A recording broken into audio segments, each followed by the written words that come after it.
एक गांव में नदी के किनारे एक गरीबों का बस्ती था। वहां रहने वाले ज्यादातर लोग मछुआरे थे।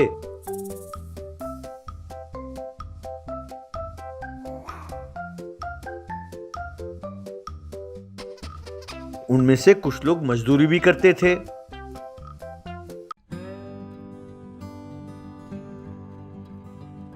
उस गांव में राठौड़ नाम का एक धनवान रहता था। वो बहुत लालची और चालबाज था। वो कुछ और धनवानों के साथ मिलकर लोगों के जमीन पर कब्जा करता था। वो गरीबों को बहला फुसलाकर उनके जमीन जायदाद हड़प लेता था। जब गरीब ये बात जानकर उसे जमीन वापस लेने जाते तो वो अपने गुंडों से उन्हें पिटवाता था। एक दिन कुछ और धनवानों के साथ मिलकर राठौड़ नदी के किनारे आया। वहाँ उसने गरीबों की बस्ती देखी। तब राठौड़, अरे दोस्तों, मुझे एक बहुत बढ़िया ऑफर आया है। एक पार्टी है जो यहाँ पर 5 स्टार होटल बनाना चाहती है। अगर हमने उन्हें ये जमीन बेचा तो 100 करोड़ से भी ज्यादा मुनाफा कमाएंगे। ये गरीबों के बस्ती वाला जमीन उसके लिए एकदम सही होगा। क्या कहते हो आप लोग? बाकी धनवान मान गए।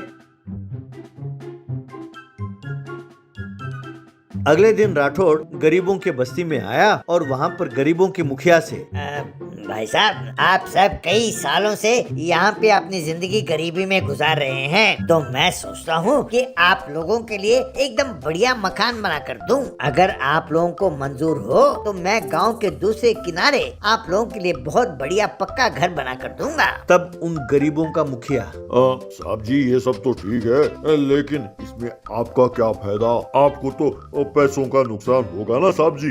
तब राठौड़, अरे भाई, सब कुछ पैसों से थोड़ी तोला जाता है। मैं अगले साल इलेक्शन में खड़ा हो रहा हूँ, तब क्या आप लोग अपना वोट मुझे नहीं दोगे?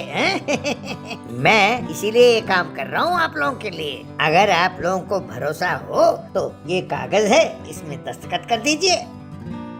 यूं सबने आकर उस कागज पर दस्तखत किए। अगले दिन एक बहुत बड़ा जेसीबी लेकर राठौड़ वहां पहुंचा। सुनो, सब तुरंत बस्ती खाली कर दो, वरना जेसीबी से रौंद दूंगा तुम लोगों को। तब गरीबों का मुखिया, भाई एक काम का इंसाफ है, आपने तो कहा था कि हमारे लिए घर बना कर देंगे, तब हमें खाली करना होगा। अब यूं अचानक आकर टपक गए। तब राठौड़, अरे भाई, तुम लोगों में अगर कोई पढ़ा लिखा है तो ये कागज आकर पढ़ ले, जिसमें आप लोगों ने हस्ताक्षर किए हैं। इसमें साफ साफ लिखा है कि आप लोगों ने अपना घर मुझे बेच दिया। तब एक गरीब आदमी, क्या आपने हमें कब बेचा? आपने हमें पैसे कब दिए? ये सब सफेद झूठ है। हम ये घर नहीं खाली करने वाले। देखिए साहब, ये बहुत गलत काम कर रहे हैं आप। हम गरीबों से हमारा छत छीन रहे हैं। तब राठौड़, अरे जाओ जाओ, बड़े देखे तुम जैसे। अब तुम लोग क्या देख रहे हो खड़े खड़े? को भगाओ यहाँ से। यूं कहते ही राठौड़ के गुंडों ने उन गरीबों को मारकर वहाँ से भगा दिया। बाद में बेचारे कुछ गरीब अपना घर घास फूस से बनाने लगे। कुछ लोग प्लास्टिक बोतल से, कुछ लोग प्लास्टिक शीट से, कुछ लोग वहां पे पड़े बेकार चीजों से अपना घर बनाने लगे। एक दिन उन लोगों के पास एक स्वामी जी आए। तब उन बेचारे गरीबों ने स्वामी जी को जो कुछ हुआ सब बताया और बहुत दुखी हुए। स्वामी जी तुरंत उन सबको लेकर राठौड़ के पास गए। इस अन्याय के बारे में उन्होंने राठौड़ से सवाल की। तब राठौड़, अरे स्वामी जी, आप कोई मजदूरों के नेता हैं क्या? जाओ जाओ, अपना काम करो। अगर मेरे काम में टांग अड़ाया तो मैं ये भी नहीं देखूंगा कि तुम स्वामी हो। खूब लात पड़ेगी। कहकर लात मारने के लिए उसने टांग उठाया। तब स्वामी जी, हरिओम, विनाश काले विपरीत बुद्धि। बेटा, आज तुमने इनके सर से इनका छत छीन लिया है, हो सकता है कल तुम्हारा यही हाल हो, तब क्या करोगे? सोच लो। कहकर सब वहां से चले गए। एक दिन राठौड़ अपने परिवार वालों के साथ मिलकर घर में बैठकर टीवी देख रहा था। तभी अचानक उनका घर का छत गायब हो गया। ऊपर से धूप सीधा उनके सर पर पड़ने लगा। उनसे गर्मी बर्दाश्त नहीं हुई। ये देखकर राठौड़ हैरान रह गया। थोड़ी देर बाद फिर से छत वापस लौटा तो ये खुश हुआ। एक दिन आधी रात को खूब जोर से बारिश हो रही थी। राठौड़ और उसके परिवार वाले गहरी नींद में सो रहे थे। तभी अचानक छत गायब हो गया। बस फिर क्या था, उन पर बारिश पड़ने लगी तो वो हैरान होकर उठे। यूं रात भर बारिश में भीगते रहे। सुबह हुआ तो छत वापस लौटा।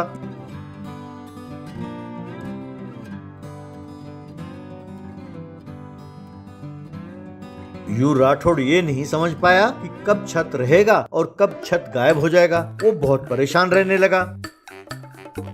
एक दिन राठौड़ के एक आदमी ने राठौड़ को याद दिलाया कि स्वामी जी ने क्या कहा था। वो कहने लगा, दादा वो स्वामी जी कोई ऐसा वैसा आदमी नहीं है। मुझे लगता है कि आपके घर का छत जो गायब हो रहा है ये उन्हीं का काम है। दादा मेरी बात मानो, आप एक बार जाकर स्वामी जी से मिलो और उनसे माफी मांग लो। इस तरह राठौड़ स्वामी जी को ढूंढते हुए गया, उनसे मिला और क्षमा की भीख मांगी। स्वामी जी, मैं आइंदा किसी को मैं धोखा नहीं दूंगा। उन गरीबों के लिए मैं सचमुच घर बना कर दूंगा। स्वामी जी, मेरा घर का छत सलामत रहे, ऐसा कीजिए स्वामी जी। ऐसा ही होगा ये कहकर स्वामी जी ने उसे आश्वासन दिया। इस तरह वे गरीब राठौड़ के बनाए हुए पक्के घरों में रहते हुए खुशी खुशी जिंदगी बसर करने लगे।